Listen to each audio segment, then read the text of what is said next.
हर दिन पावन श्रृंखला की आज 23 मार्च की कड़ी में हम याद कर रहे हैं इंकलाब जिंदाबाद के उद्घोषक भगत सिंह जी को। क्रांतिवीर भगत सिंह का जन्म 28 सितंबर 1907 को ग्राम बंगा, जिला लायलपुर, पंजाब में हुआ था।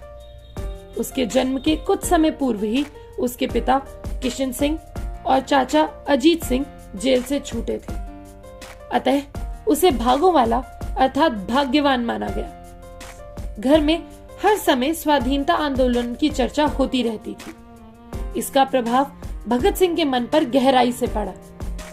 13 अप्रैल 1919 को जलियांवाला बाग, अमृतसर में क्रूर पुलिस अधिकारी डायर ने गोली चलाकर हजारों नागरिकों को मार डाला। यह सुनकर बालक भगत सिंह वहां गया और खून में सनी मिट्टी को एक बोतल में भर लाया। वह प्रतिदिन उसकी पूजा कर उसे माथे से लगाता था। भगत सिंह का विचार था कि धूर्त अंग्रेज अहिंसक आंदोलन से नहीं भागेंगे, अतः उन्होंने आयरलैंड, इटली, रूस आदि के क्रांतिकारी आंदोलनों का गहन अध्ययन किया। वे भारत में भी ऐसा ही संगठन खड़ा करना चाहते थे। विवाह का दबाव पड़ने पर उन्होंने घर छोड़ दिया और कानपुर में स्वतंत्रता सेनानी गणेश शंकर विद्यार्थी के समाचार पत्र प्रताप में काम करने लगे। कुछ समय बाद वे लाहौर पहुंच गए और नौजवान भारत सभा बनाई। भगत सिंह ने कई स्थानों का प्रवास भी किया। इसमें उनकी भेंट चंद्रशेखर आजाद जैसे साथियों से हुई। उन्होंने कोलकाता जाकर बम बनाना भी सीखा।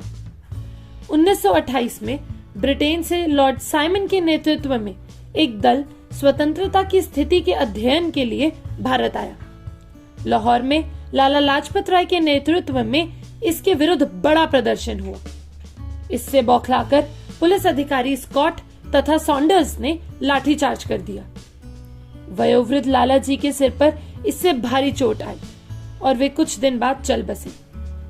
इस घटना से क्रांतिवीरों का खून खौल उठा।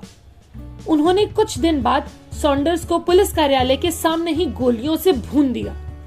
पुलिस ने बहुत प्रयास किया, पर सब क्रांतिकारी वेश बदलकर लाहौर से भाग निकले।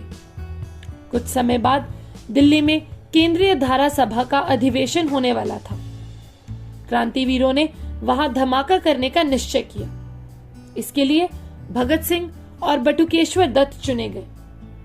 निर्धारित दिन ये दोनों बम और पर्चे लेकर दर्शक दीर्घा में जा पहुंचे।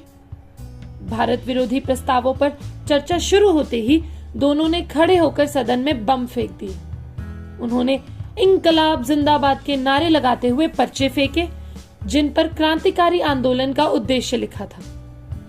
पुलिस ने दोनों को पकड़ लिया। न्यायालय में भगत सिंह ने जो बयान दिए, उससे सारे विश्व में उनकी प्रशंसा हुई।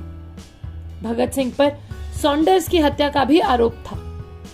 उस कांड में कई अन्य क्रांतिकारी भी शामिल थे, जिनमें से सुखदेव और राजगुरु को पुलिस पकड़ चुकी थी। इन तीनों को 24 मार्च 1931 को फांसी देने का आदेश जारी किया गया। भगत सिंह की फांसी का देश भर में व्यापक विरोध हो रहा था। इससे डरकर धूर्त अंग्रेजों ने एक दिन पूर्व 23 मार्च की शाम को इन्हें फांसी दे दी और इनके शवों को परिजनों की अनुपस्थिति में जला दिया। पर इस बलिदान ने देश में क्रांति की ज्वाला को और धधका दिया।